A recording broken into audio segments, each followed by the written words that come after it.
How often do we find ourselves wound up, tense, hearts racing in response to someone's words or actions?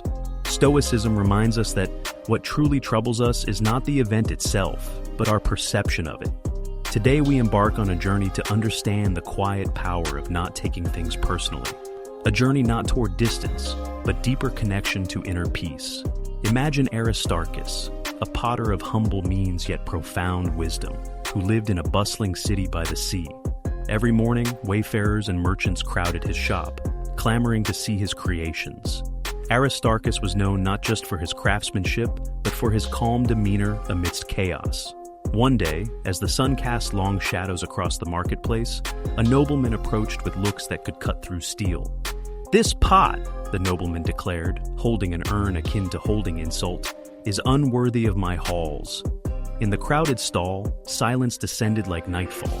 Aristarchus, noticing the heads turned toward him, felt the familiar knot forming in his chest.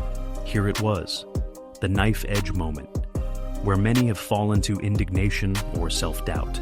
But Aristarchus had long since learned his lesson from the Stoics, a philosophy rooted in the understanding that we are not disturbed by the things themselves, but by the views we take of them. He paused, feeling his breath, each inhale a wave dissipating the tension. In this pause, Aristarchus saw the noble's words as what they were, sounds passing like morning tides, and chose not to let them pass unfettered into the domain of his peace. Instead, he nodded gently, acknowledging the nobleman's dissatisfaction without accepting it as a measure of his worth. "My work, like life itself, is not for everyone to appreciate in the same way," Aristarchus said, his voice as composed as the sea at dusk. "But I am glad you told me what it could not do for you." With that, he continued shaping clay, his hands steady as his heart. This moment captures the hidden cost of reactivity, which drains clarity and connection. When we take things personally, we let a mere shadow of sensation override the substance of our serenity. Our brains, wired for survival, often whisper worst-case scenarios. Yet, what they seek is not truth, but an emotional high ground. Like an anxious captain misreading the stars, we drift off course, equilibrium slipping into tumultuous waters. But why does the mind so easily jump to these extremes? Indeed, our ancestors, scanning savannas for lurking predators, honed this instinct for survival, not peace.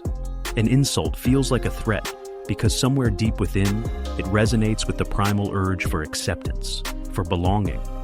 Knowing this, though, is where our power begins, recognizing that the mind is a tool, not an oracle. Aristarchus embodied an unwritten playbook of emotional mastery that, though not crafted in grand halls of Stoicism, reflects its core, the 4 levels of emotional mastery, from reflex to leadership.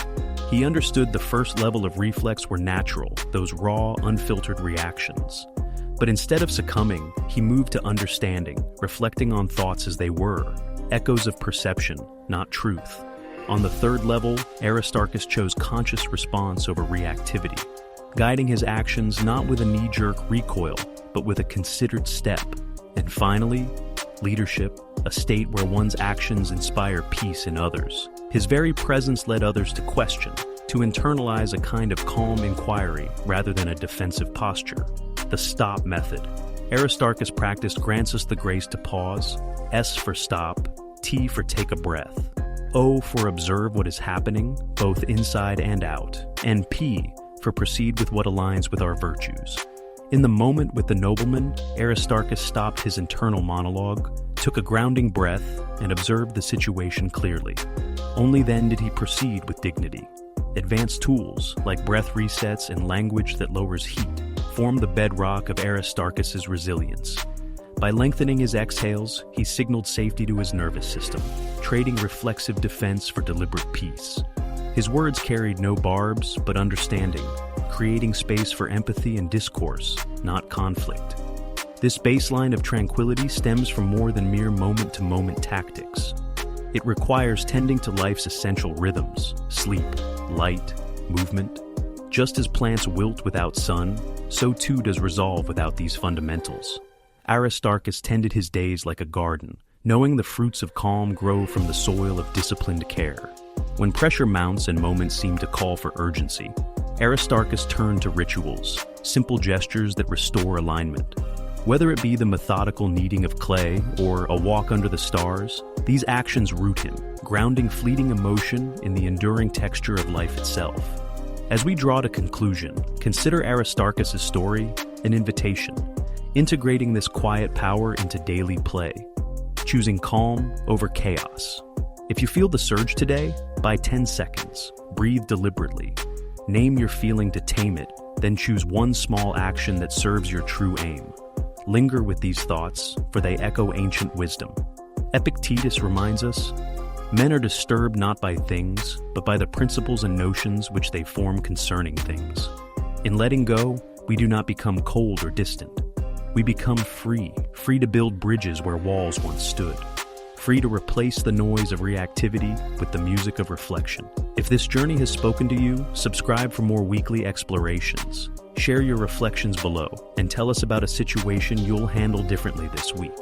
What phrase will anchor you? Perhaps outcome over impulse, or slow is smooth. Let us dissolve the turbulent waves of reactivity, savoring